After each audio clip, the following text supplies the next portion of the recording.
Lingala News ni magazini ile inatukabraka mainformasyon ya kweli ile tunafuataka kila siku. Lingala News, Lingala News magazini atuafila information mingi deja la amalila kitulonda matukofi kibuka. Lingala News ina magazini betu tulanda ku RDC. Lingala News Lingala News magazine et puis ça va information solo. Ne vous trompez pas d'adresse pour être bien informé. Suivez Lingala News. Lingala News toujours, n'oubliez pas de rester connecté sur Lingala News. Yango Basangwa Solo. Lingala News, seule information. Merci chers téléspectateurs, bozalaki ebele na kolanda magazine Abino Lingala News ou elukela Rabino ba information ya solo. Babina sali pour Lingala News tanga solo. Vraiment tozali pona bino nyoso na kotalisa bino ba information oyo ya lelo. Shalom bien-aimés, nous bénissons le Seigneur qui nous donne ce temps. Nous voulons partager quelque chose dans la parole du Seigneur pendant un court moment. Et ce que le Seigneur m'a mis à cœur, j'aimerais partager avec vous qui me suivez. Je vais directement dans le livre d'Éphésiens, le premier chapitre. Nous allons plus nous attarder sur le verset 16, 17, même 15. Mais pour une meilleure compréhension, je préfère commencer à partir du premier verset. Parce que par la lecture déjà de la parole, ça constitue même l'introduction à la matière que nous voulons partager. Je lis au nom du Seigneur.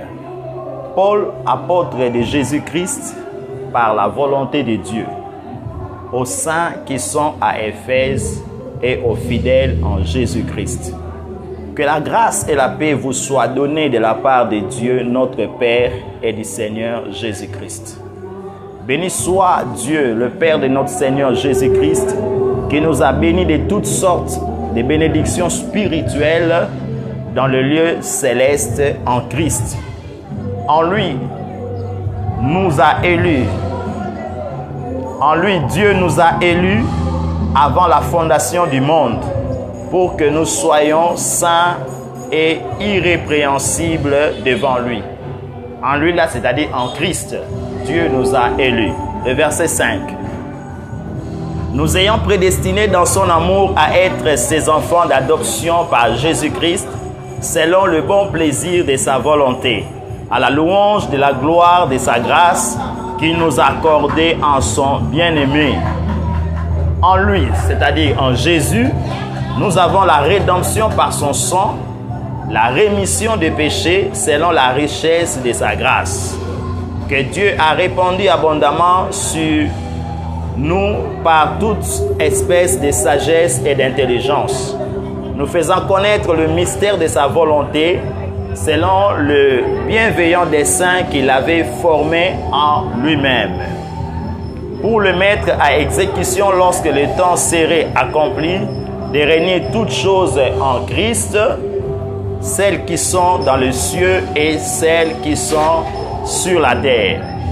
En lui, nous sommes aussi devenus héritiers, c'est-à-dire en Christ, nous sommes devenus héritiers, ayant été prédestiné suivant la résolution de celui qui opère toutes choses d'après le conseil de sa volonté, afin que nous servions à la louange de sa gloire, nous qui d'avance avons espéré en Christ. Verset 13. En lui, vous aussi, après avoir entendu, maintenant l'apôtre Paul s'adresse aux Éphésiens. En lui, vous aussi, vous les Éphésiens, après avoir entendu la parole de la vérité, l'évangile de votre salut, en lui vous avez cru et vous avez été scellés du Saint-Esprit qui avait été promis, lequel est un gage de notre héritage pour la rédemption de ce que Dieu s'est acquis à la louange de sa gloire.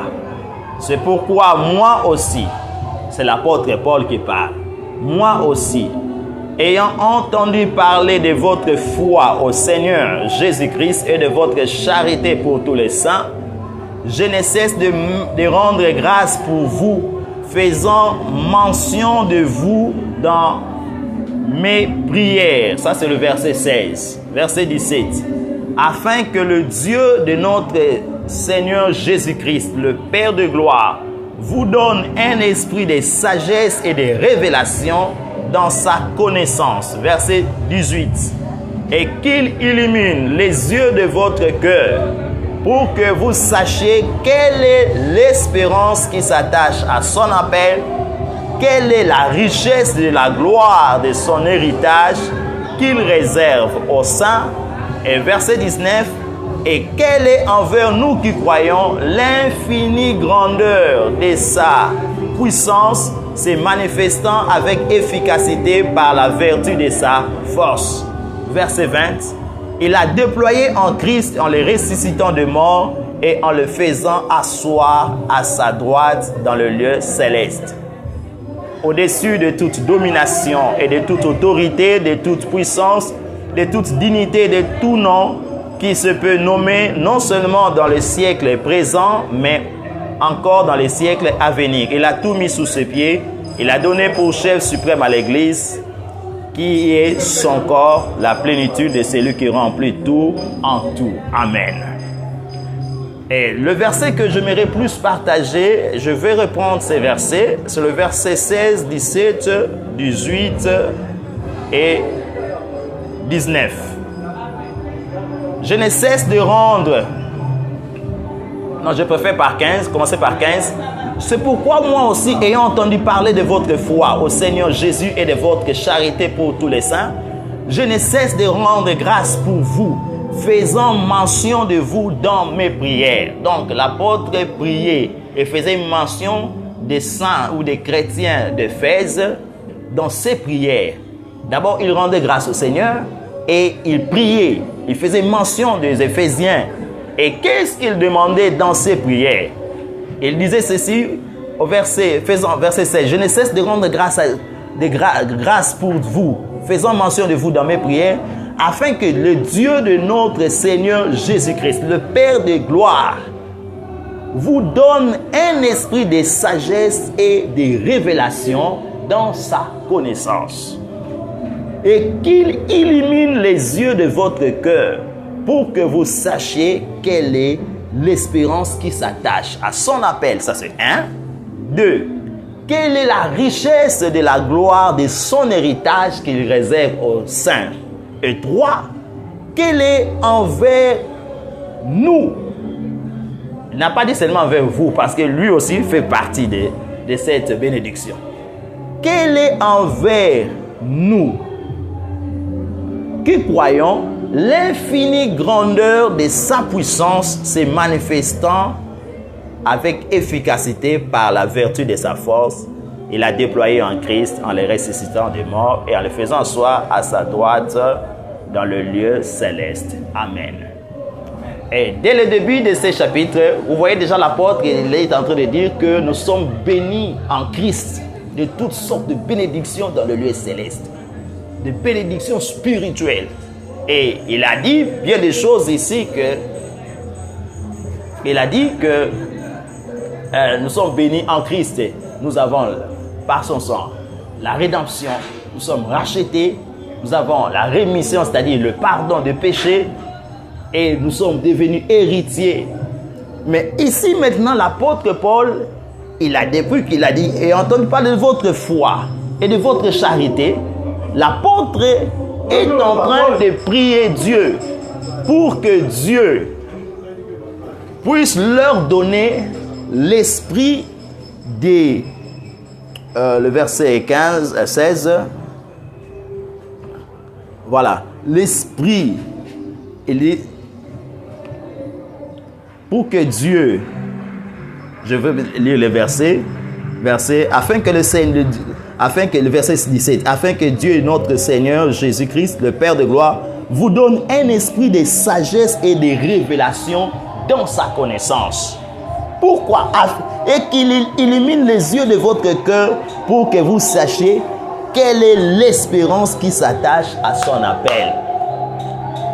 Bien-aimés, j'ai compris en étudiant cette parole qu'au-delà de tout ce que nous pouvons prêcher aux gens, nous devons prier que le Seigneur, parce que sans l'esprit de révélation et de sagesse, dans la connaissance de Dieu, il sera difficile de comprendre la profondeur de ces vérités. L'espérance qui s'attache à son appel, comme il est écrit dans la parole. Et l'espérance qui s'attache à son appel. Donc, nous avons besoin que le Seigneur envoie sa lumière, qu'il éclaire notre esprit, nos yeux spirituels s'ouvrent pour que nous puissions comprendre l'espérance qui s'attache à son appel. C'est lui qui nous a appelés à son admirable royaume. Et il y a de bonnes choses que le Seigneur a réservées. Et si une fois vous avez la révélation de ce que le Seigneur nous réserve en Christ et de ce que nous sommes en Christ, de ce que le Seigneur nous réserve, si nous avons cette révélation, nous n'allons plus nous accrocher aux choses de la terre. Nous en avons certes besoin de manger, des habits, tout ça. Mais nous allons comprendre qu'il y a plus que ce que nous voyons. Il y a plus que ce qui est ici-bas. Il y a de meilleures choses, des choses que l'œil n'a point vues et qui ne sont jamais montées dans le cœur de l'homme, des choses que Dieu réserve. Il a dit, pour que nous puissions trois choses, il a dit, l'espérance. L'espérance qui s'attache à son appel de quelle est la richesse de la gloire de son héritage qu'il réserve aux saints. Beaucoup de chrétiens se considèrent comme ce sont des gens minables, pauvres, comment dirais-je, ils n'ont même pas la joie d'être en Christ parce qu'ils n'ont pas cet esprit-là. Et je comprends que l'Église doit prier. Nous devons prier. Nous devons plus prier que les chrétiens, le fidèle. Dieu nous donne l'esprit de sagesse et de révélation dans sa connaissance. Et qu'il illumine les yeux de nos cœurs. Qu'il illumine les yeux de nos cœurs pour que nous puissions réellement comprendre quelle est la richesse de la gloire de son héritage qu'il réserve aux saints et quelle est envers nous qui croyons l'infinie grandeur de sa puissance. Amen. Donc, j'aimerais dire, ce n'est pas seulement, même vous-même, vous devez commencer à demander ça à Dieu. Pour comprendre les choses, vous devez demander ça à Dieu. Que le Seigneur vous bénisse. C'était votre serviteur, le Père Vicky. Et si vous avez quelques questions à me poser, vous pouvez m'appeler au numéro 081 68 87 89 4.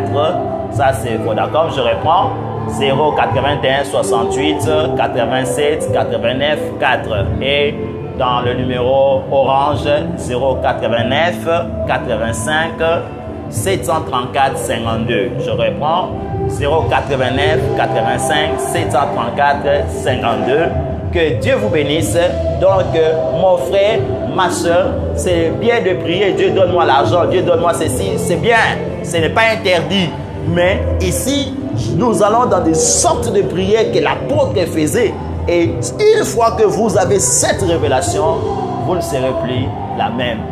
Et je pense que vous ne serez plus un chrétien triste. Ndeko na biso ayemba na koma moto esengo libela pona oyo naza kati na yo Alain Moloti. Oyo kati na Yesu, c'est le titre.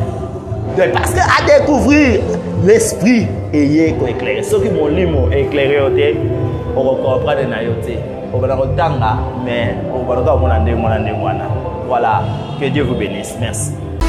Babina sali pour Lingala News tanga masolo boucle.